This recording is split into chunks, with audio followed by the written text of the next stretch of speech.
नशे में है वो आज भी समझ रही कि कश्मीर तो मेरा बाप का जागीर है। नहीं रहा, नहीं रहा। बहुत सारे लोगों ने अध्यक्ष महोदय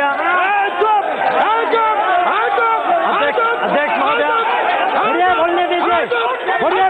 आप लोगों का मैंने सुना, बहुत बोला आप लोगों ने बोला, बैठिए, बोलने दीजिए। सुनने की क्षमता रखिए, सुनने की क्षमता रखिए। अध्यक्ष जी बैठिए, आप भी बैठ जाइए, प्लीज बैठ जाइए, आप भी बैठ जाइए, बोलने दीजिए। अध्यक्ष जी, हाँ बोलिए। पूरे चर्चा को मैं अच्छी तरह से सुन रहा था और बहुत लोगों ने, मुझे खुशी हुआ, बहुत लोगों ने लद्दाख, लेह, करगिल का जिक्र किया, लेकिन मैं जानना चाहता हूं क्या वाकई वो लद्दाख जानते हैं ये लोग? आज तक बीते 71 साल 7 डेकेड्स लद्दाख को बिल्कुल अपनाया नहीं, बिल्कुल फेंक के रखा वहां पे, और वक्तव्य दिया इसी सदन में। वो जमीन है का टुकड़ा है जहां पे एक तिनका का घास नहीं उगते हैं। ऐसे वक्तव्य देने वाले क्या लद्दाख को समझते हैं? क्या लद्दाख के विशेष संस्कृति को जानते हैं? क्या लद्दाख के भाषा को जानते हैं? क्या लद्दाख के रहन सहन, खान पान, वहां के ज्योग्राफिकल कंडीशन, क्लाइमेटिक कंडीशन, जो दुर्गम क्षेत्र है, क्या वो जानते हैं या खाली किताबें पढ़ के बोल रहे हैं? अध्यक्ष महोदय, लद्दाख ने पिछले 71 ईयर यूटी के लिए संघर्ष किया।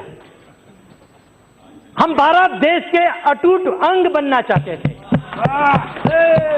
1948 में 4 तारीख को पहला ज्ञापन लद्दाख बुद्धिस्ट एसोसिएशन के तब के प्रेसिडेंट ने पंडित जवाहरलाल नेहरू जी को दिया था, तब के प्रधानमंत्री जी को। कहा कि लद्दाख को या तो आप सेंट्रली एडमिनिस्ट्रेटिव ऐसा कुछ बनाइए, या नेफा टाइप बनाइए, या ईस्ट पंजाब के साथ रखिए, लेकिन किसी भी कंडीशन में हमें कश्मीर के साथ मत रखिए, यह हमने कहा था। लेकिन जिनका सरकार था उन्होंने हमारे सुनवाई नहीं किया, जानने की कोशिश तक नहीं किया,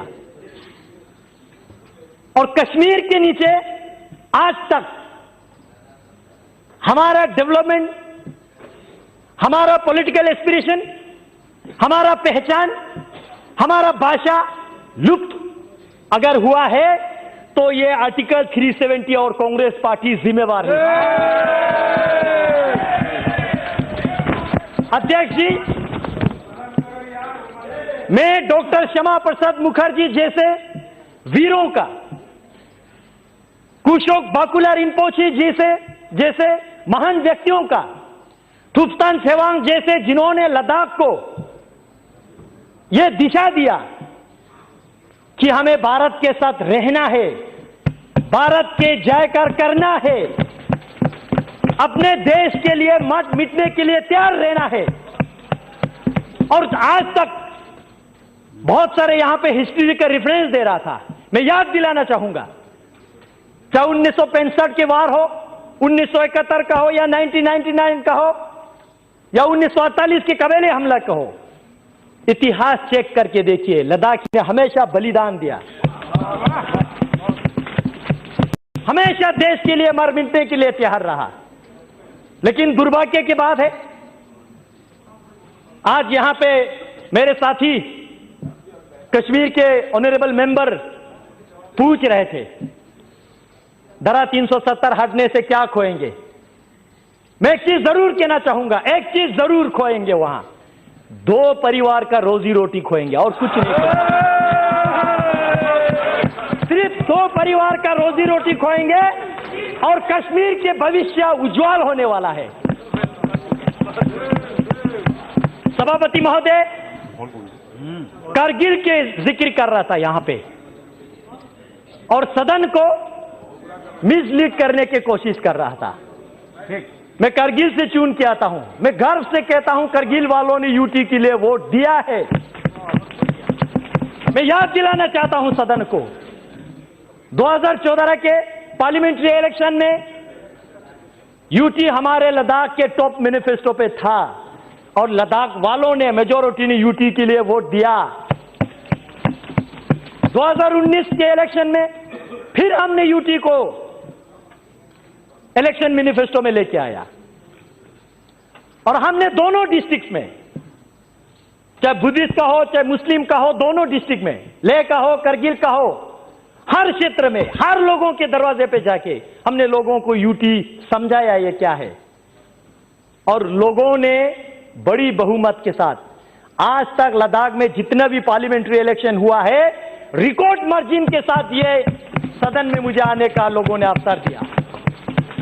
लोगों ने नरेंद्र मोदी जी के सरकार पे विश्वास किया। लोगों ने इस यूटी को स्वागत किया। आज करगिल की बात कर रहे हैं, क्या वो जानते हैं ये करगिल? मुझे इस सदन में कहने के कोई संकोच नहीं है। तब के गृह मंत्री माननीय राजनाथ सिंह जी अब ले पधारे थे। All party parliamentary delegation Jammu गए थे, कश्मीर गए थे और आप ले आए थे तब के होम सेक्रेटरी के साथ। पूरे लद्दाख के हर पॉलिटिकल पार्टीज के, बीजेपी, कांग्रेस, पीडीपी, एनसी लेके, मैं कश्मीर की बात नहीं कर रहा हूं, वहां अलग वातावरण है, मैं लेके बात कर रहा हूं। और साथ ही साथ हर रिलीजियस ऑर्गेनाइजेशन के, चाहे लद्दाख बुद्धिस्ट एसोसिएशन हो, अंजुमन इमामिया एसोसिएशन हो, या मोनुल इस्लाम हो, क्रिश्चियन एसोसिएशन हो, हिंदू महासभा हो, सब ने एक ही आवाज में कहा कि हमें यूटी चाहिए। राजनाथ सिंह जी पूछ रहे थे और क्या चाहिए बोलो, और हमने कहा और कुछ नहीं चाहिए, सिर्फ यूटी चाहिए। हमने ये कहा था। आज अध्यक्ष जी सुनने की क्षमता रखिए, सुनने की क्षमता रखिए, अभी तो टीलर है, सुनने की क्षमता रखिए। अध्यक्ष जी, लेकिन उस वक्त एक दुर्घटना हमारे साथ घटी। आज मैं इस सदन को अवगत करना चाहूंगा। तब के ले में आपके एनसी के डिस्ट्रिक्ट प्रेसिडेंट, पीडीपी के डिस्ट्रिक्ट प्रेसिडेंट, जिन्होंने यूटी के मेमोरेंडम को साइन किया, उन लोगों को आपके कश्मीर के एनसी और पीडीपी ने वहां से प्रेस रिलीज जारी करके अपने पार्टी से बाहर निकाल दिया। आज डेमोक्रेसी की बात कर रहे हैं लोग, लोकतंत्र की बात कर रहे हैं। क्या वो थे आपका लोकतंत्र? लोगों का आवाज बंद करना, दबे कुचाले रखना, ये आपका लोकतंत्र था क्या? अध्यक्ष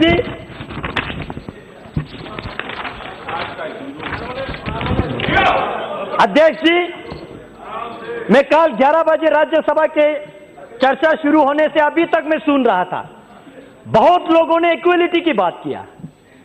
धारा 370 जाएगा तो जम्मू कश्मीर में इक्वलिटी नहीं रहेगा, ये होगा वो होगा।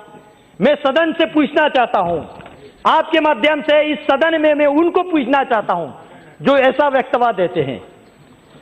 आपने जब भारत सरकार से फंड लेते समय जम्मू कश्मीर लद्दाख तीनों क्षेत्र आप फंड लेके जाते हो, जब लद्दाख में विकास करने के लिए आते हो तो पूरे लद्दाख के फंड आप कश्मीर में खा जाते हो। क्या ये आपका इक्वालिटी है? क्या ये है आपका इक्वालिटी? जम्मू कश्मीर में 2 कैपिटल है, एक समर कैपिटल और एक विंटर कैपिटल।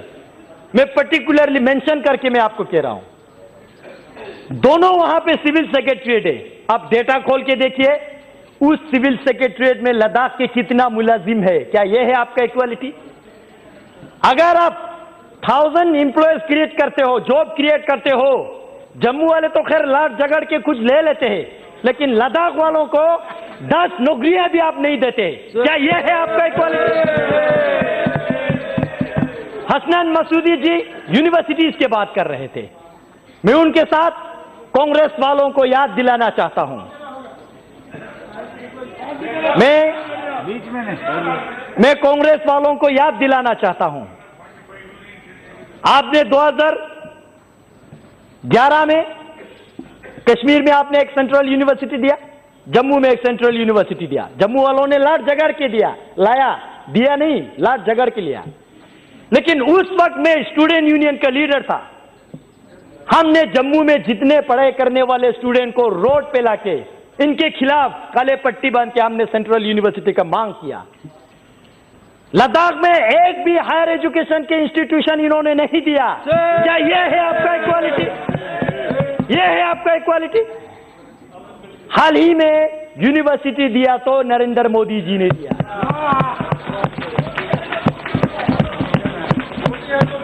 मोदी है तो मुमकिन है सही में।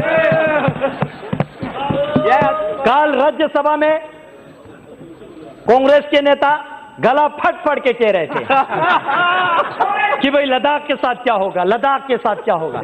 मैं जानना चाहता हूं अध्यक्ष महोदय, आपके माध्यम से मैं जानना चाहता हूं, जब आप 2008 में जम्मू कश्मीर के चीफ मिनिस्टर थे, आपने वहां पे 8 नया डिस्ट्रिक्ट बनाया, जिला 4 आपने कश्मीर को दिया, तो जम्मू वालों ने लड़ाई किया तो 4 देना पड़ा। लद्दाख को आपने एक डिस्ट्रिक्ट भी नहीं दिया। क्या यह है आपका इक्वालिटी? यह आपका इक्वालिटी है? आज आप कहते हैं इक्वालिटी। हमारे भाषा लद्दाखी बोटी भाषा कहते हैं। कश्मीरी आपने लिपि ना होने से भी आपने रिकॉग्नाइज किया, एड शेड्यूल में डाल दिया। जम्मू के डोगरी उन्होंने आंदोलन किया तो उनको भी दे दिया। लद्दाख के भाषा को आज तक आपने रिकॉग्नाइज किया। क्या यह है आपका इक्वालिटी? अध्यक्ष जी, सेक्युलरिज्म और डेमोग्राफी की बात किया जा रहा है यहां पे। मैं जानना चाहता हूं, जिस कश्मीरी पंडितों को आपने इस धारा 370 के मिसयूज करते हुए लात मार के रातों रात निकाल दिया, क्या यह है आपका सेक्युलरिज्म? यह है आपका सेक्युलरिज्म? इसी धारा 370 को आपने मिसयूज करते हुए काल वक्तव्य दे रहा है गर्व से। लद्दाख में पहले बौद्ध संख्या ज्यादा था, आज मुस्लिम संख्या ज्यादा है। मैं अफसोस के साथ कहना चाहता हूं, यह आपने धारा 370 को मिसयूज करके जम्मू कश्मीर में आपने बुद्धिस्ट को खत्म करने की कोशिश किया। यह है आपका डेमोग्राफिक मेंटेन, यह है आपके सेक्युलरिज्म। अध्यक्ष महोदय, यही जिन परिवारों ने, मैं नहीं कहता हूं कि वहां पे शासन किया, मैं कहता हूं राज किया, यही परिवारों ने 1979 में लद्दाख को बंटवारा किया, बुद्धिस्ट मेजोरिटी के साथ लेह डिस्ट्रिक्ट, मुस्लिम मेजोरिटी के साथ करगिल डिस्ट्रिक्ट, और हम दोनों भाइयों को लड़वाया आज तक। यह है आपका सेक्युलरिज्म? फूट डालो, राज करो। क्या यह है आपका सेक्युलरिज्म? आज करगिल की जिक्र कर रहे थे, कह रहे थे कि करगिल बंद है। किसने कहा आपको करगिल बंद है? जानने की कोशिश कीजिए। मैं हूं लद्दाख से, मैं चुन के आ रहा हूं, आप नहीं आ रहे लद्दाख से। आप बैठिए, आप आराम से बैठिए, आप बैठिए। भाई साहब, आज तक आप लोगों ने बोला, आज हमारा बोलने का मौका है। बैठिए, बैठिए, आप मोदी शासन है, बैठिए। ये सिर्फ एक रोड और छोटा सा मार्केट को करगिल समझ बैठे हैं। भाई साहब, अगर आपको कारगिल देखना है तो जांस्कार जाइए, वाखा मुलबेक शारगोल जाइए, आर्यन वैली जाइए, दर्शिक गरखोन देखिए। 70% कारगिल के एरियाज जो है, वहां के लोग जो है आज इस डिसीजन को वेलकम करते हैं, इस बिल के समर्थन करते हैं।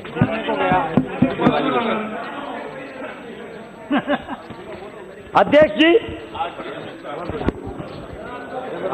आज ये वही वक्तव्य दे रहा है। अध्यक्ष जी, सुनिए, मौका दीजिए, बोलने की क्षमता रखिए। मैं आपकी तरह किताबें पढ़ के नहीं आता हूं, लेकिन ग्राउंड की रियलिटी महसूस करके।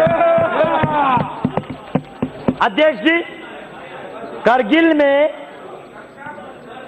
में जो अभी कह रहा है, ये इन्होंने फोन करके करवा रहा है। उनको भी नहीं पता है वो लोग क्या कर रहे हैं। उनको अपने भविष्य के लिए सोचना चाहिए, इनके जबान पे नहीं जाना चाहिए। या अपने मुफ्त के लिए, अपने हित के लिए किसी को भी नचाएंगे। अध्यक्ष जी, और हीरो अध्यक्ष महोदय, बैठिए बैठिए, सुनने की क्षमता रखिए। अध्यक्ष जी, आज से 66 वर्ष पहले जनसंघ के संस्थापक डॉक्टर श्यामा प्रसाद मुखर्जी ने 1953 में जो उन्होंने संघर्ष लिया, एक देश में 2 विधान, 2 निशान और 2 प्रधान, नहीं चलेगा, नहीं चलेगा। और इसी के संकल्प में मैं गर्व के साथ कहता हूं, इनको नहीं पता लद्दाख वालों ने अभी क्या किया आज तक। 2011 में आज ये कह रहे कि हमारा झंडा जा रहा है, झंडा जा रहा है। भाई साहब, आपका झंडा तो लद्दाख वालों ने 2011 में नकारा है। लद्दाख ऑटोनमस हिल डेवलपमेंट काउंसिल ने रेजोल्यूशन पास किया 2011 में। जम्मू कश्मीर के जो झंडा लद्दाख ऑटोनमस हिल डेवलपमेंट काउंसिल की चेयरमैन, एग्जीक्यूटिव काउंसलर, जो कैबिनेट और डिप्टी मिनिस्टर के रैंक के होते, उनको उनके गाड़ी को लगता था, हमने उस झंडा को नकारा। हमने नेशनल एम्ब्लेम वाला वहां पे लगाया, क्योंकि हम भारत देश का अटूट अंग बनना चाहते हैं। यह है लद्दाख, क्योंकि हम मानते हैं आन देश की शान, देश की है, हम संतान है। 3 रंगों से रंग तिरंगा, अपनी ये पहचान।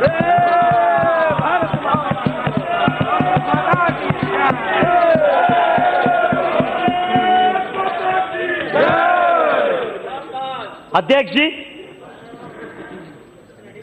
बड़े आयरनिकल बात है, पंचायत इलेक्शन में पार्टिसिपेट नहीं करेंगे और जब अपने कुर्सी के बारे आएंगे तो पार्टिसिपेट करेंगे। ग्रासरूट डेमोक्रेसी नहीं आने देंगे, लेकिन अपने घर का रोटी चलना चाहिए। ऐसा विचारधारा हम एक्सेप्ट स्वीकार नहीं करेंगे। अध्यक्ष जी, जो कुछ लोग, जो मैं बार बार 2 परिवार की जिक्र कर रहा हूं, ये परिवारें जो है कश्मीर के मुद्दा जो ढिंडोरा पीट रहा है, वो समाधान चाहने वालों में से नहीं है। They are the parts of problem. वो इस प्रॉब्लम का, इस समस्या का पार्ट बन चुके हैं, अंग बन चुके हैं। नशे में है वो आज भी समझ रहे कि कश्मीर तो मेरा बाप का जागीर है। नहीं रहा, नहीं है। अध्यक्ष जी, मैं अंत में इसको कंक्लूड करने से पहले मैं भारत सरकार को धन्यवाद देना चाहता हूं। श्री नरेंद्र मोदी जी को, गृह मंत्री जी माननीय अमित शाह जी को और पूरे सहयोगी दल को, और जिनका दल नहीं है लेकिन इस बिल के फेवर में आने वाले हैं, उन लोगों को भी मैं पूरे लद्दाख के निवासियों की ओर से धन्यवाद देना चाहता हूं, क्योंकि आज पहली बार इस भारत के इतिहास में लद्दाखियों के सेंटिमेंट को, एस्पिरेशन को सुना जा रहा है। उस लद्दाख के जो चीन के साथ, पाकिस्तान के साथ सीमाएं लगते हैं, उस लद्दाख के महत्वपूर्ण को समझ रहे हैं। इस सरकार में इस बिल को हम वेलकम करते हैं और हम एक अंत में जो लोग अभी तक कंफ्यूज में, उनको एक रिक्वेस्ट छोटा सा करना है। देश के लिए प्यार है तो जताया करो, देश के लिए प्यार है तो जताया करो, किसी का इंतजार मत करो। गर्व से बोलो जय हिंद, अभिमान से कहो भारतीय है हम, स्वाभिमान से कहो भारत माता की जय, और वर्तमान में करो इस बिल का समर्थन। बहुत बहुत धन्यवाद अध्यक्ष।